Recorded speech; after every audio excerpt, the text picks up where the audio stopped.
तर महाराष्ट्रातल्या 22 उमेदवारांनी ईव्हीएम वरती अविश्वास दाखवलेला आहे।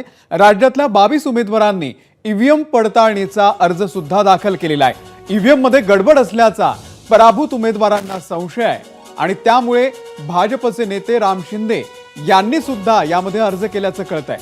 उमेदवारांना एकूण मतदान केंद्राच्या 5% केंद्रावरील पडताळणीमध्ये करता येणार आहे।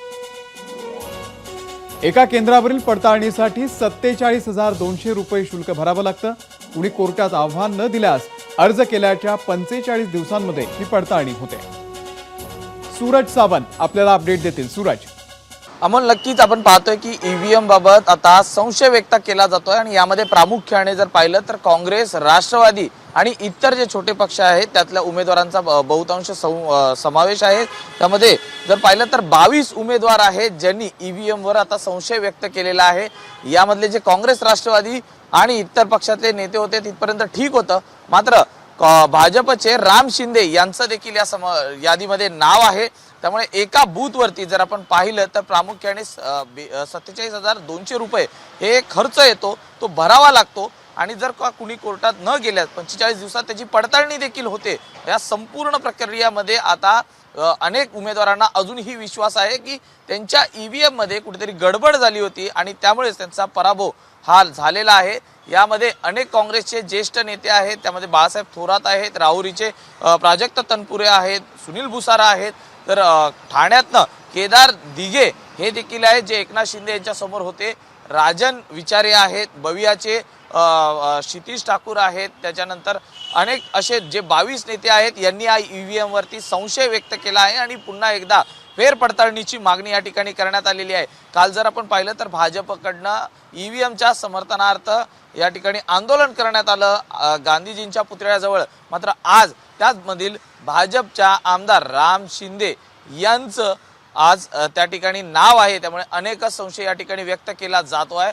त्यामुळे ईव्हीएम बाबत आता पुढे काय निर्णय होतो हा पाहणं देखील महत्त्वाचं आहे। अनेक विरोधक एकवट आहेत ईव्हीएमच्या विरोधात, केंद्रात देखील या संदर्भातची मागणी ही जोरात होताना पाहायला मिळते। त्यामुळे आता ईव्हीएम बाबत काय निर्णय होतोय हे पाहणं महत्त्वाचं आहे। फेरपडताळणीमध्ये अनेक निकाल बदलत आहेत का हे देखील पाहणं तितकंच महत्त्वाचं राहणार आहे।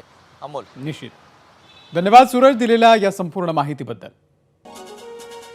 तर शिवसेना ठाकरे गटाचे नेते दीपेश म्हात्रे यांनी सुद्धा यासाठी अर्ज केलेला आहे। स्वतः दीपेश म्हात्रे आता आपल्या सोबत आहेत। दीपेश म्हात्रेजी, तुमचा नेमक्या कोणत्या गोष्टींवरती आक्षेप आहे?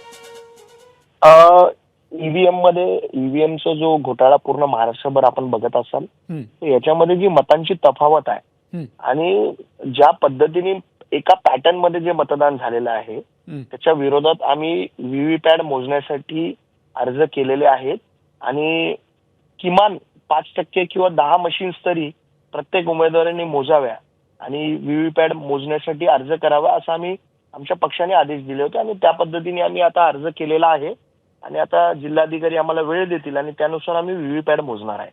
आणि त्याचबरोबर याच्या विरोधात आम्ही प्रत्येक शहरामध्ये सह्यांची मोहीम देखील घेतोय, लोकांमध्ये देखील जातोय, कारण लोकांना देखील हा निर्णय पटलेला दिसत नाहीये।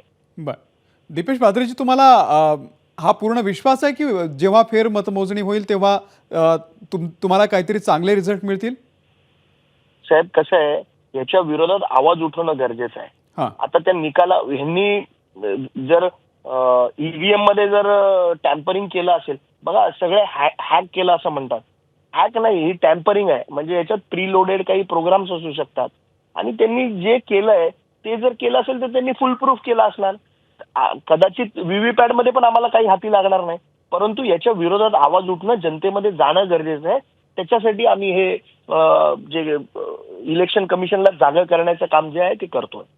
भाजपने यावरती आरोप सुद्धा केलेला आहे की संविधानिक प्रक्रियेवरच स्वतः आता महाविकास आघाडीचे नेते अविश्वास दाखवतात आणि त्यांना जर एवढंच वाटत असेल तर ज्या जागा त्यांनी जिंकलेल्या आहेत त्या त्यांनी सोडून द्याव्या।